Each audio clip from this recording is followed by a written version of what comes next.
She stood there in the kitchen, the morning sun slanting through the blinds, making shadows on her face like prison bars. She didn't even blink when she said it. "If you don't like that, I'm sleeping with your friends. You can leave. They'll be happy to take your place." She laughed as if it were a joke, as if she hadn't just put a knife in my chest and twisted it. I didn't scream or throw anything. I didn't even ask which friends. I just nodded, calm and quiet. "All right," I said. Then I added softly, almost absent-mindedly, "the daughter."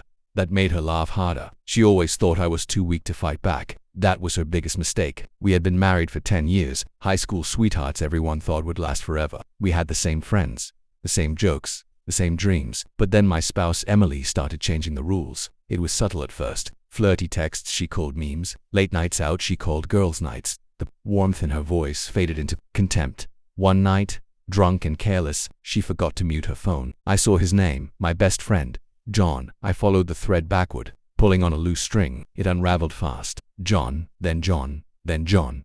Names of men I'd known since childhood, faces from our wedding photos. She had been going through my inner circle like a to-do list, collecting them like trophies. It was more than just cheating. It was targeted humiliation. I wasn't just a man she was with. I was the man she was mocking while doing it. That line about them being happy to take my place wasn't just talk. She knew they would, but she didn't know what I was building. I never confronted her. Instead, I became methodical. I pulled away emotionally but kept up my pretense. I let her think she had broken me. That was my first weapon, her arrogance. I installed keyboard loggers, planted audio recorders, and hacked her cloud backups. I collected everything, videos, photos, chat logs. I didn't want a simple story. I wanted undeniable proof. At the same time, I started phase 2. I wasn't just a boring husband. I was a pharmaceutical research technician with access to certain controlled and impossible to detect unless you knew what to look for. Over the next 3 months, I invited each of my friends to my home, one by one. Game nights, barbecues, casual beers on the back porch. I was the friendly, clueless host. They drank what I gave them, ate what I served. They never suspected a thing. The compound was slow-acting and not deadly. It caused symptoms that looked like a severe viral illness, random shaking, temporary blindness, heart problems. It was scary, but they would survive. More importantly, it was traceable, but only if you knew where to look. I made sure their bodies reacted loudly. Ambulances were called.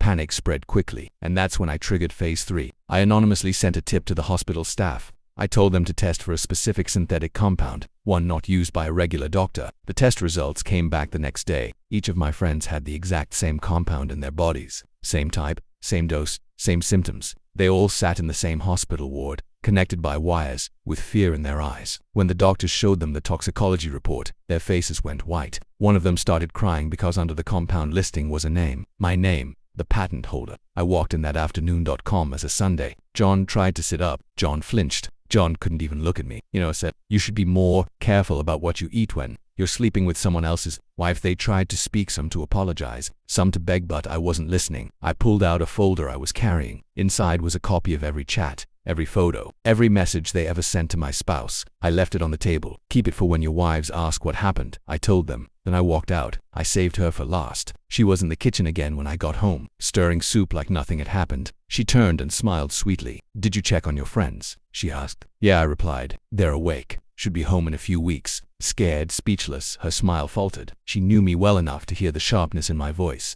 She opened her mouth to speak, but I stopped her. "Oh, and I filed for divorce yesterday. I have evidence of adultery." She scoffed. "That won't work. You can't prove anything." I slid a flash drive across the counter. "I can, and I did. Everything is backed up in 5 places, encrypted and timestamped. The lawyers have it. The judge will too." She stared at it, then at me. "What the hell did you do to them?" she whispered. I leaned in, my voice low. "I gave them a taste of poison. Not enough to kill, just enough to remember." She backed away from me. "And one more thing," I added, turning to leave. "Your daughter, Emily, she left this morning. She said she didn't want to grow, but to be like you." That's when her tough act broke. Her eyes widened and her hand started shaking. "I didn't tell her anything," I said. "She figured it out herself." The funny thing about revenge is that people think it has to be loud and messy. It doesn't. Sometimes it's just a quiet nod, a single word, and a daughter who decides she wants better. I don't regret what I did. They played with poison. I just made sure they swallowed.